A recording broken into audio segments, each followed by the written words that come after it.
하나님의 말씀 보시겠습니다. 우리에게 주신 하나님의 말씀은 누가복음 12장 13절부터 21절의 말씀입니다.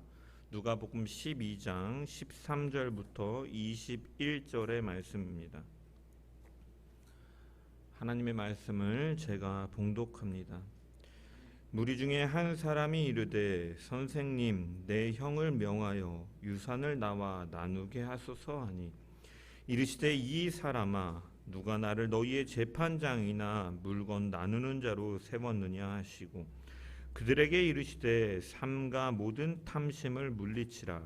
사람의 생명이 그 소유에 넉넉한데 있지 아니하니라 하시고 또 비유로 그들에게 말하여 이르시되 한 부자가 그 밭에 소출이 풍성하매 심중에 생각하여 이르되 내가 곡식 쌓아둘 곳이 없으니 어찌할까 하고 또 이르되 내가 이렇게 하리라. 내 곡간을 헐고 더 크게 짓고 내 모든 곡식과 물건을 거기 쌓아두리라.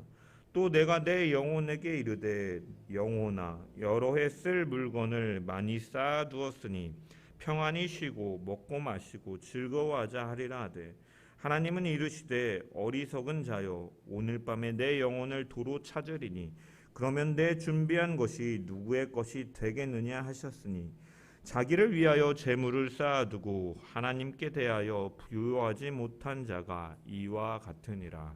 아멘. 또 말씀을 통한 주의 은혜와 평강이 저와 여러분 가운데 넘치기를 축원합니다. 오늘 본문은 유산 분배 문제를 해결해 달라는 한 사람의 요청에 대해서 사람의 생명이 소유에 있지 않음에 대해서 말씀하신 후에 무리들에게 한 부자의 비유를 통해 진정한 부유함이 무엇인가에 대해서 주님께서 교훈하시는 내용입니다. 13절의 말씀을 보면 무리 중에 한 사람이 이르되라고 시작하고 있습니다. 이 어떤 사람이 예수님께 유산 상속에 관해 해결해 달라고 요청하는 것이죠. 누가는 이 사람이 무리 중에 있었다라고 밝히고 있습니다.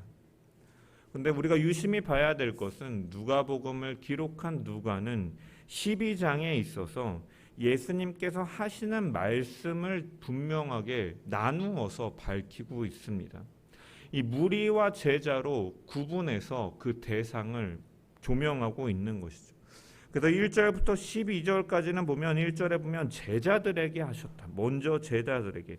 그리고 12절부터 21절까지 오늘 본문을 보면은 무리 중에 한 사람을 통하여서 16절에 보면 그들에게 말하였다. 무리에게 말씀하셨다. 그리고 22절부터 40절까지는 제자들에게 말씀하셨다. 41절부터는 무리와 제자들을 구분해서 제자들에게 말씀하시고 54절에는 부터는 무리를 향하여 이렇게 말씀하고 계시다라는 것이죠. 그렇다면 이 무리와 제자에게는 차이가 있다라는 것입니다. 그렇다면 이 무리는 어떠한 자들인가? 우리가 12장 1절에 보면 그동안의 무리 수만 명이 모였다. 그리고 그들은 서로 밟힐 만큼 모여 있다라고 누가는 증언하였습니다. 여러분 그런데 이 예수님의 말씀을 예수님께서 말씀하실 때 그 앞에 있는 이 발에 밟힐 정도로 수만 명이 모인 이 사람들은 예수님의 말씀을 순수하게 듣기 위해서 온 자들이라기보다는 예수님에게 꼬투리를 잡아서 그를 넘어뜨리려 하는 서기관들과 바리새인들의 편에 있었던 자들이라 추정되는 자들과 그리고 이것이 어떻게 진행될 것인가 흥미롭게 지켜보는 구경꾼들이 바로 무리임을 우리가 알 수가 있습니다. 어디서 알 수 있느냐? 왜냐하면 이 12장 앞에 있는 앞선 11장의 마지막 단락을 보면 바리새인 한 사람이 예수님을 집으로 초청해서 이제 점심을 대접을 하려고 하는데 예수님께서 이 점심을 잡수시기 이전에 손을 씻지 않는 정결법을 이제 하지 않는 것을 이상하게 여기시는 것을 통해서 예수님께서는 그 마음의 악한 것을 보시고 너희 바리새인들은 잔과 대접 그릇은 깨끗할지라도 너희 속에 탕심과 악독이 가득하도다. 너희는 11조를 율법을 지키는 것처럼 보이나 그 속에 공의와 하나님의 사랑에 대한 것이 없다. 그들은 위선적이고 가식적인 모습들 속에서 너희들은 화가 있을 것이다 라고 주님께서는 선포하셨습니다. 이 예수님의 말씀을 들은 이 바리새인들과 서기관들은 분노해서 예수님을 잡으려고 노리고 있던 상황이었다라고 누가는 11장 마지막에 밝히고서 이 무리들이 있었다라고 12장에 시작하고 있는 것이죠. 따라서 이 예수님 앞에 선 사람들 가운데는 예수님을 따르는 제자들과 또한 예수님과 상관없는 구경꾼들과 꼬투리를 잡아 넘어뜨리려고 하는 무리들이 대조를 이루는 것입니다. 예수님께서 이러한 대조를 이루는 것은 사실은 오늘 본문에서도 이 부자라 생각했지만 결국은 어리석은 자들이 누구인가와 하나님 앞에 부유한 자가 누구인가를 선명하게 대조시키는 역할을 하는 것이죠. 이처럼 예수님께서는 두 무리와 제자들에게 이렇게 대조시키면서 계속해서 12장에 말씀하고 계신 것입니다. 이런 무리 중에 한 사람이 예수님께 나와서 요청했습니다. 선생님이여, 내 형을 명하여 유산을 나와 나누게 하소서. 그는 예수님께 형에게 말해서 유산을 자신과 나누게 할 것을 말해달라고 요청하고 있습니다. 여기서 유산이라는 것은 부모로부터 세습된 상속 재산을 가리키는 것입니다. 모세의 율법에 의하면 이 재산의 상속은 장자에게 우선권이 있어서 다른 형제들보다 2배의 분깃을 받도록 되어 있었습니다. 그래서 형제가 2명이라 하면은 장자에게는 3분의 2에 해당하는 재산을 주고 나머지 동생에게는 3분의 1을 주도록 율법에는 규정하고 있었던 것입니다. 그리고 이 규정에는 예외가 없었습니다. 그래서 신명기 21장 15절에서 17절에 보면 어떠한 예외적인 사례까지도 비유로 들면서 이 규정에 대해서 설명하고 있는데, 어떤 사람이 2 아내를 두었는데 하나는 사랑을 받고 하나는 미움을 받다가 그 사랑을 받는 자와 미움을 받는 자 모두가 아이들을 낳았다고 치자, 그 미움을 받는 자의 아들이 장자이면 자기의 소유를 그의 아들들에게 기업으로 나누는 날에 그 사랑을 받는 자의 아들을 장자로 삼아 참 장자 곧 미움을 받는 자의 아들보다 앞세우지 말고 반드시 그 미움을 받는 자의 아들을 장자로 인정해서 자기의 소유에서 그에게 2 몫을 주어라. 그는 자기의 기력의 시작이다. 장자의 권리가 그에게 있습니다. 라고 분명하게 밝히고 있는 것입니다. 그 장자의 어머니가 아버지로부터 사랑을 받지 못한 그 아내의 아들이라 할지라도 이 장자에게 다른 형제에 비해서 2배의 분깃을 주는 이 규례는 지켜져야 됨을 하나님께서는 말씀하고 계신 것입니다. 이러한 상황 속에서 이 사람은 예수님을 선생님이라고 부르면서 이 문제에 대해서 해결해 줄 것을 요청하고 있는 것이죠. 여러분, 이 사람이 부른 선생님이라는 호칭은 그 당시에 존경받는 랍비들을 향한 일반적으로 부르는 호칭이었습니다. 이 호칭을 예수님께 사용하면서 요청하는 것은 당시의 랍비들이 이러한 유산 상속 분배의 문제 속에서 이런 종종 이제 우리가 현재도 그렇지만 이 유산을 배분하는 과정에서 문제가 생길 때 랍비들이 이러한 문제를 해결해주는 그러한 관습이 있었기 때문에 같은 맥락에서 예수님을 메시아가 아닌 단순히 한 명의 랍비로서 그는 보고서 요청하고 있는 것을 암시하고 있다는 것이죠. 이 유산을 나와 나누게 하라라는 이러한 요청을 보니까 형이 욕심을 부려서 동생에게 나누어줘야 할 부분까지 그가 독차지하였던지, 아니면 동생이 율법의 규정에 따라서 형이 더 2배의 분깃을 가지는데 이것을 자기가 적게 가지는 것에 대해서 만족하지 못해서 욕심을 부리고 있는지에 대해서는 우리가 알 수는 없지만 어찌됐든 상속 과정에 문제가 있었고 그는 이에 불만을 가지고 있는 상태에서 많은 사람들이 따르고 있는 예수님께 나와서 이 문제를 해결받으려 한 것이고 또한 많은 사람들 앞에서 이 문제에 대해서 말씀해 주심을 통해서 그가 공증을 받으려고 한 것입니다. 그런데 여러분, 예수님께서는 이 요청에 대해서 뭐라고 말씀하시느냐? 14절에 보면 예수님께서는 거절하시는 모습을 보이고 있습니다. 이르시되 이 사람아 누가 나를 너희의 재판장이나 물건 나누는 자로 세웠느냐? 그러면 여기서 주님께서는 그 자신을 향해서 요청하는 자를 향해서 뭐라고 말씀하시냐면 이 사람아라고 호칭하고 있습니다. 이것은 헬라어로 안트로페라는 혹격인데 사람을 가리키는 안트로포스라는 것을 이 혹격으로 불러서 이 사람아라고 번역한 것입니다. 여러분, 이 호칭은요, 이 사람아, 안트로페라는 호칭은 어떤 사람을 부를 때 그냥 일반적으로 사용할 때 사용되기도 하지만 다른 사람을 책망할 때 주로 사용되는 호칭입니다. 그렇다면 예수님께서는 왜 이 사람에 대해서 책망하시는가? 여러분, 이 앞전 단락에서 예수님께서는 제자들에게 바리새인들의 누룩과 곧 외식을 주의하라라고 말씀하시면서 경고하셨습니다.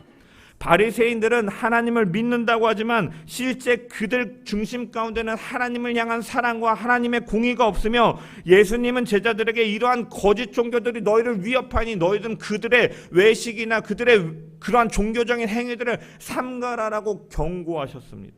또한 제자들에게 너희가 이 길을 따름으로 인해서 사람들이 너희에게 핍박을 할지라도 너희들은 그것에 대해서 두려워하지 말고 그 목숨, 이 육신의 목숨만을 빼앗고 그 이상을 취할 수 없는 사람들을 두려워하는 것이 아니라 너희는 절대 주권을 가진 하나님을 두려워하라라고 명령하셨습니다. 그러면서 그 하나님께서는 제자들의 머리털까지도 다 세시면서 그들을 보호하신다라는 위로의 말씀을 주고 계신 상황이었습니다.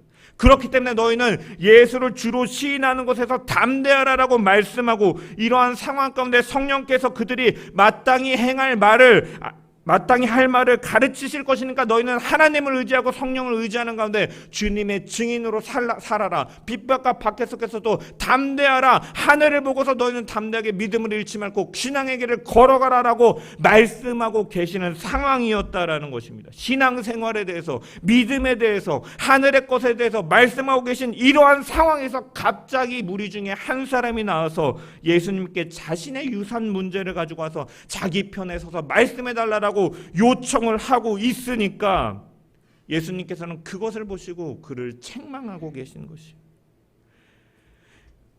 그리고 그는 이러한 정황 속에서 설명 없이 다짜고짜 말 없이 그 형으로 하여금 자신의 재산을 주도록 말해달라고 요구하는 이러한 모습을 급하게 자신의 재물에 매여서 예수님께 나오는 이러한 모습 속에서 주님께서는 책망하시는 것입니다. 그렇기 때문에 주님은 그 안에서의 그의 탐심을 보시고 15절에 보면 탐심을 물리치라라고 말씀하고 계신 것이죠. 예수님은 그를 이 사람아 라고 부르신 후에 주님께서는 이렇게 말씀하셨습니다. 누가 나를 너희의 재판장이나 물건 나누는 자로 세웠느냐? 여러분, 예수님께서 이렇게 그를 책망하시고 이렇게 말씀하시면서 거절하시는 이유는 동생의 정당한 권리 자체를 무시해서가 아닙니다. 마음 전체가 탐심의 지배를 받고 있는 이러한 상황을 책망하시는 것이죠. 여기서 우리는 특별히 물건 나누는 자로 세웠느냐, 이 나누는 자라는 단어에 주목해 봐야 됩니다. 나누는 자는 헬라어로 메리스테스라는 단어인데 중간에서 조정하는 중재자라는 의미입니다. 이 사람은 예수님을 선생님이라 부르면서 일반적인 랍비로 여기고 자신의 물질적인 문제를 해결하기 위한 중재자로 예수님께 나와왔습니다. 하지만 예수님께서는 거절하시면서 자신이 무엇을 위한 중재자로 오셨는지를 드러내고 있는 것이죠. 그분은 이 땅에 중재자로 오셨어요. 중보자로 오셨습니다. 하지만 그분은 이 땅의 것을 위해서 그 물건들을 나누는 이 세상의 것들, 인간의 탐욕에서 비롯된 이러한 것들에 대한 중재자로 오신 것이 아니라 하나님과 인간 사이에 죄로 인해 단절된 문제를 해결하기 위해 오신 분이라는 것을 또한 이 구절을 통해 암시적으로 드러내고 있는 것이죠. 그러면서 주님께서는 15절에 그들에게 말씀하시기를 삶과 모든 탄심을 물리치라. 사람의 생명이 그 소유의 넉넉한 데에 있지 않다라고 말씀하신 것입니다. 예수님께서는 무리들에게 그의 중심 가운데 탐심이 있는 것을 보시고 이 탐심을 물리치라라고 말씀하시면서 무엇에 대한 탐심을 말씀하시느냐, 유산의 재산에 대한 것만을 국한해서 말씀하시는 것이 아니라 모든 탐심을 물리치라라고 확장시켜서 말씀하고 계십니다. 여러분, 이 탐심이라는 단어는요, 헬라어로 이 더 많은이라는 의미를 가진 플레이온이랑 가지다라는 이 에코에서 합성된 이 플레오넥시아라는 단어로서 자기의 분에 넘치도록 더 많이 가지려고 하는 욕심이다라고 해석할 수가 있습니다.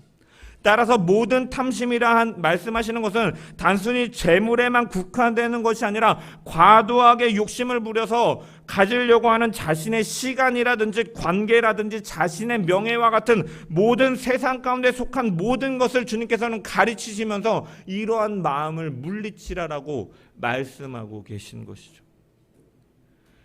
예수님께서는 모든 탐심을 물리치라고 말씀하시면서 그러면서 부자의 비유를 말씀하시는 것입니다. 이 사람을 통하여서, 이 기회를 통하여서 사람들이 가져야 될 마음가짐과 우선순위에 대해서 부자의 비유를 통해서 가르쳐 주시기 시작하신 것입니다. 16절의 말씀을 보면은 한 부자가 있었다라고 밝히고 있습니다. 그는 어떠한 계기로 갑작스럽게 부자가 된 것이 아니라 그는 이미 부자였습니다. 그리고 그가 소유하고 있는 밭에는 수확물이 풍성하였습니다. 그 밭에 소출이 풍성하며. 근데 우리가 한글 성경을 통해서 보면은 추수를 완전히 끝낸 상태에서 이 소출이 많은 것처럼 우리가 보이지만 사실 원문을 보면요, 아직 그 밭에 수확을 하기도 전에, 추수를 마치기도 전에 그 밭에 농작물이 너무나 풍성한 많은 열매를 맺고 있는 상태로 해석할 수가 있습니다.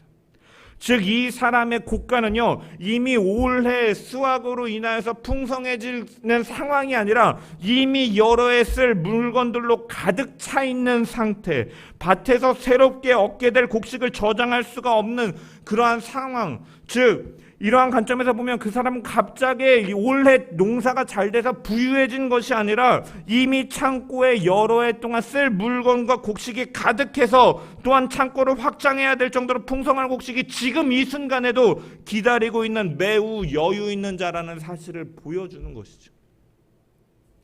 그래서 그는 그 농작물을 보면서 그는 좋으면서도 걱정을 하며 내가 곡식 쌓아둘 곳이 없으니 어찌할까라고 했습니다. 그리고는 결론을 내리는 것이죠. 내가 이렇게 하리라. 내 곡간 헐고 더 크게 짓고 내 모든 곡식과 물건을 거기 쌓아두리라. 그렇게 생각을 하자 그의 마음은 평안해졌던 것 같습니다. 그래서 스스로에게 말하기를 내 영혼아, 여러 해 쓸 물건을 많이 쌓아두었으니 평안히 쉬고 먹고 마시고 즐거워하자라고 하고 있다. 여러분, 예수님께서는 이 부자에 대해서 20절에 보면 어리석은 자다라고 말씀하셨습니다. 여러분, 그런데 우리가 생각해 보면 이 자의 행동에 여러분 잘못된 것이 있습니까? 행동 자체는 사실은 잘못된 것이 없어요. 그는 훌륭한 관리자의 모습을 보이고 있습니다. 그는 흥청망청 이것을 재산을 탕진하며 쓰는 것이 아니라 곳간에 이미 몇 년 동안 쌓아둘 것을 사용할 것을 쌓아두는 미래를 준비하는 자였다라는 것이. 거기다가 생각지도 않은 풍년이 왔을 때 당연히 소출이 차고 넘치니까 이때 더 커다란 곳간을 지어서 그곳에 그 곡식과 물건을 쌓아두기로 계획하는 이 미래를 준비하는 모습을 보이는 자다라는. 개미에게서 지혜를 배우라고 말씀하지 않습니까? 여러분, 이 사람의 행동 자체는 문제가 없습니다. 오히려 지혜로운 자로 여겨질 수가 있습니다. 지금 이 시대 속에서도 모든 사람들이 아껴서 저축을 하고 은퇴 후에 노후를 준비하는 모습과 유사한 지혜로운 행위라고 할 수가 있다라는 것입니다. 우리 모두도 예외 없이 사실은 미래를 대비하여 국민연금을 뽑기도 하고 보험 같은 이러한 장치들을 통해서 우리가 살고 있지 않습니까? 여기까지는 사실은 문제가 없다는, 이러한 행동 자체가 어리석은 것은 아니다라는 것이에요. 그런데 이러한 부자를 하나님께서는 어리석은 자로 여기신다라고 예수님께서는 선언하고 있다라는 거예요. 20절에서 21절의 말씀을 우리 한번 읽어보겠습니다. 시작.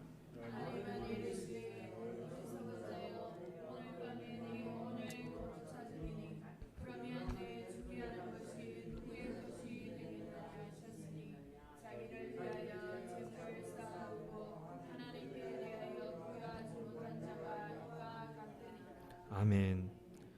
우리가 행동에 문제가 없다면, 그렇다면 주님께서 왜 어리석은 자라고 한 것인가에 대한 의미를 우리는 생각해 봐야 됩니다.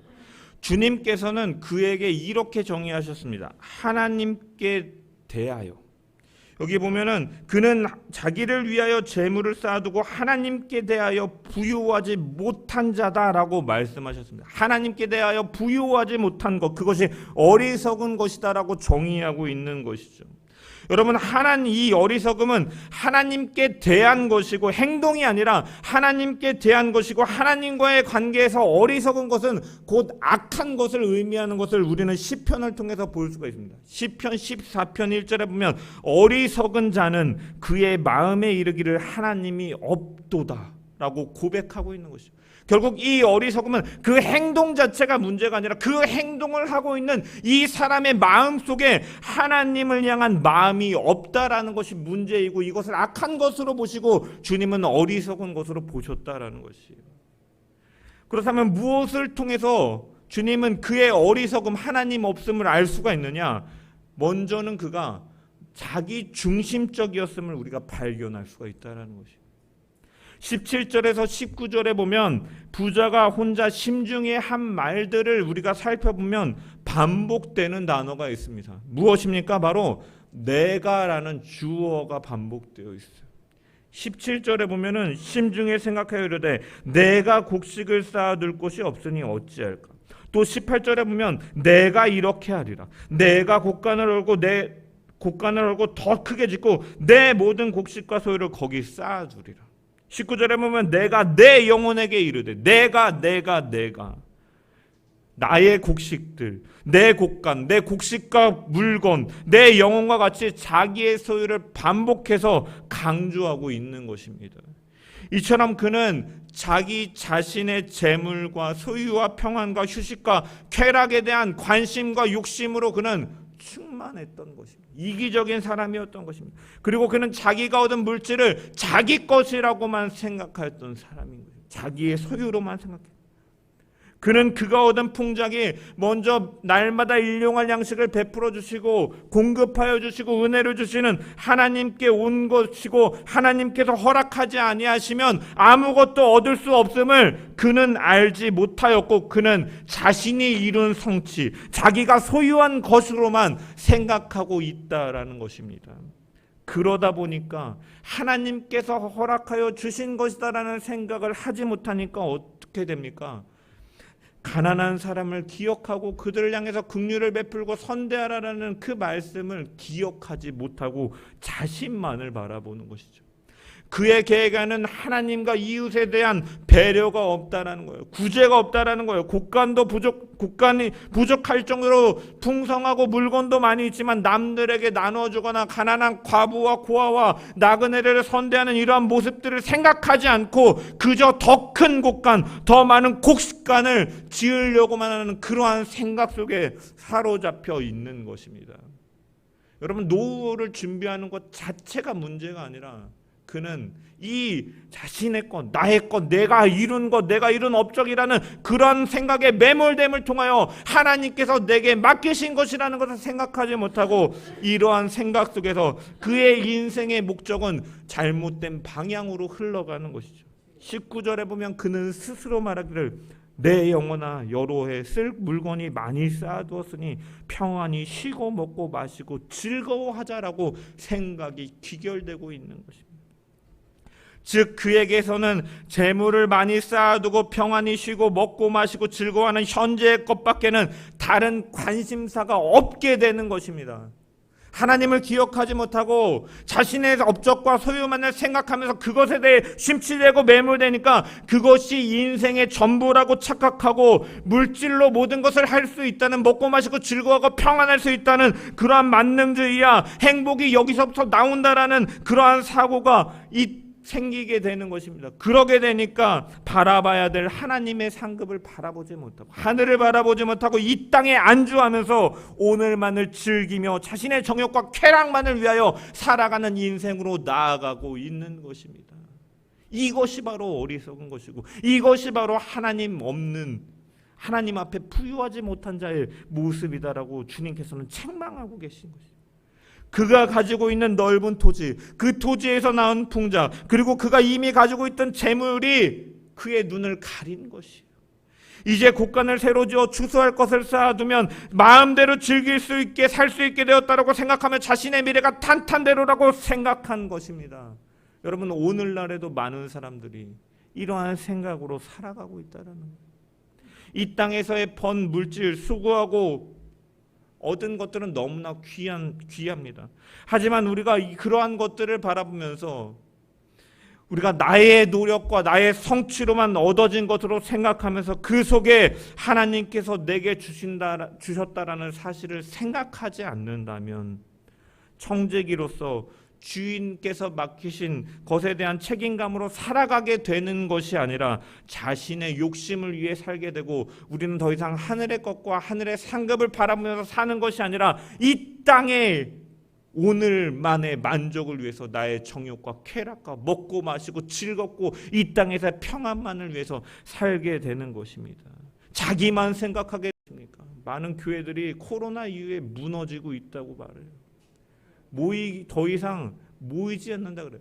다른 일상들은 많이 회복됐어요. 술집에는 사람들이 많고 요즘에 10만 명이 넘는 시대라고 하지만 운동하는 것이나 뭐 어디 가서 여가를 즐기는 것이나 뭐 술을 마시는 것이나 이러한 모든 것들은 다 제자리를 찾아가고 있는데, 악한 것들은 오히려 제자리를 찾아가고 있는데 모이는 것에 대해서는 약해지고 있다라고 그래요.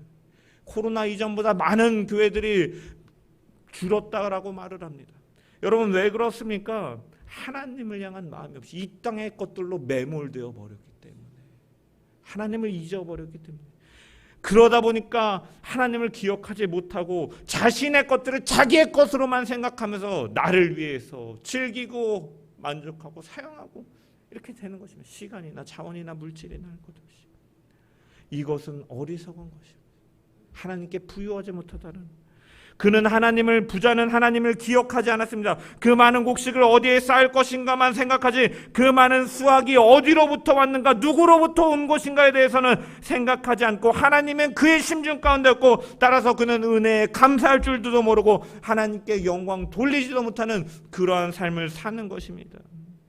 그는 하나님을 알지 못했기 때문에, 하나님께서 왜 그에게 이것을 주셨는지를 생각하지 않기 때문에 그 책임도 알지 못하고 하나님께서 기뻐하시고 원하시는데 쓰일까 하는 그런 관심이 전혀 없이 자신의 만족만을 위해 사용하고 있다는 것이죠.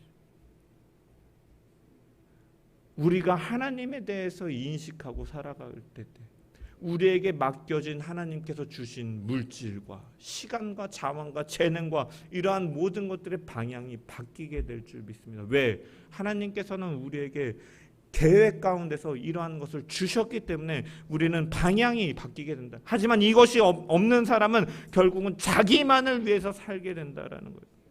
또한 이 사람은 어떠한 문제가 있었습니까? 생명의 주권이 하나님께 있음을 그는 기억하지 못하였습니다. 그 부자는 자기에게 재물이 한없이 많이 있지만 그 재물을 다 누릴 만큼 생명의 연장을 그 재물이 보장해 주는 것이 아님을 생각하지 못하고 있었던 것입니다. 모든 사람의 생명은 오직 하나님의 주권 가운데 있으며 누가 얼마 동안 살 수 있는지는 하나님 외에 아무도 모른다라는 사실을 그는 의식하지 못하였던 것입니다.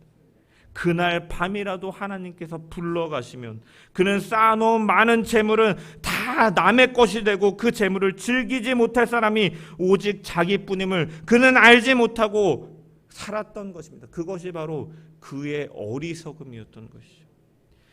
예수님께서는 탐심보다도 그의 삶보다도 중요한 것은 생명이다라고 말씀하셨습니다. 그 재물이 너에게 있는 그러한 모든 것들이 너의 생명을 보존하지 못한다라고 말씀하십니다. 그러면서 무엇을 말씀하시니까 너희가 하나님을 바라보고 하나님께서 행하시는 일들을 기억하고 그 하나님의 은혜 안에 거하는 것이 바로 생명을 보존하는 길임을, 그것이 바로 하나님 앞에 부유한 자의 모습임을 주님께서는 분명히 교훈하고 계신 줄 믿습니다. 우리가 세상적인 이러한 시대를 쫓아서 시류를 쫓아서 하나님 없이 지혜로운 자인 것처럼 살아가지만 사실은 지혜 없고 어리석은 자처럼, 이 부자처럼 하나님을 의식하지 못하고 하나님의 말씀을 기억하지 못하고 내게 허락된 것들을 나를 위해서만, 나의 정욕과 쾌락과 만족만을 위해 살아간다면 그것은 하나님 앞에 부유한 자가 아니고 어리석은 자임을 기억하면서 늘 우리는 하나님 앞에 부유한 자로 살아가는, 청지기의 의식을 가지고 살아가는 저와 여러분 되시기를 주님의 이름으로 축원합니다. 이것이 바로 하나님을 사랑하는 자고, 그 하나님을 사랑하고 하나님을 기억하는 자가 바로 이웃을 향한 사랑까지도 나타남을 기억하면서 우리가 그러한 모습으로 살아가는 저와 여러분 되시기를 주님의 이름으로 간절히 축원합니다. 말씀을 마무리하겠습니다. 한 부자는 자신의 미래를 준비하는 것처럼 보였고 하는 일도 잘 되는 것 같았지만 주님께서는 그를 어리석은 자라고 말씀하셨습니다. 여러분, 이것은 오해하지 마시길 바랍니다. 부 자체를 죄로 여긴 것은 아닙니다. 돈 자체는 가치 중립적이고 여러분 있으면은 많은 일들을 할 수 있기 때문에 좋은 것입니다. 하지만 이 재물에 매몰되어서 그것이 누구로부터 온 것인지, 누가 주신 것인지 생각하고 어떻게 써야 될지를 알아야 되는 것이 중요하다라는 것입니다. 그것을 알지 못하고 돈 자체만에 만족하고 그것을 너무 좋아하고 그 재물만을 자신을 위해서만 사용하고 하나님께서 그것을 왜 주셨는지 잊고 사는 것은, 그것은 어리석은 일이다라고 밝히고 있고 그 마음 가운데는 하나님이 없다라고 주님께서는 말씀하고 계신 것을 우리가 기억하면서 세상 기준의 부유한 자가 아니라 하나님 앞에 부유한 자가 되는 저와 여러분 되기를 주님의 이름으로 축원합니다. 하나님께 부유하다라는 것은 무엇을 의미하는 것입니까? 하나님께 대해 부유하다라는 것은 자신이 가진 재물을 자신의 정욕과 욕심만을 위해 사용하는 것이 아니라 하나님께서 내게 주신 것이고 하나님께서 이것을 주신 것은 하나님의 일을 위해서, 가난한 자들을 돕기 위해서, 하나님의 일을 위해서 사용하도록 주셨음을 기억하는 것을 의미한다라는 것입니다. 여러분, 이것은 어떻게 이루어질 수 있습니까? 바로 예수 그리스도를 통해 주되심을 고백하고 하나님의 다스림을 인정하는 자들만이 나타날 수 있는 모습임을 기억하면서 우리의 시간, 우리의 재정, 우리의 모든 계획까지도 하나님을 생각하고 이웃을 생각하며 하나님 사랑과 이웃 사랑이 나타나는 저와 여러분 되기를 주님의 이름으로 축원합니다. 하나님 앞에 부유한 자가 됩시다. 우리 옆 사람과 인사하겠습니다. 선포하겠습니다. 하나님 앞에 부유한 자가 됩시다. 하나님 앞에. 아멘. 우리가 이 부자와 같이 어리석은 자가 아니라 하나님 앞에 부유한 지혜로운 성도들 되기를 주님의 이름으로 간절히 축원합니다.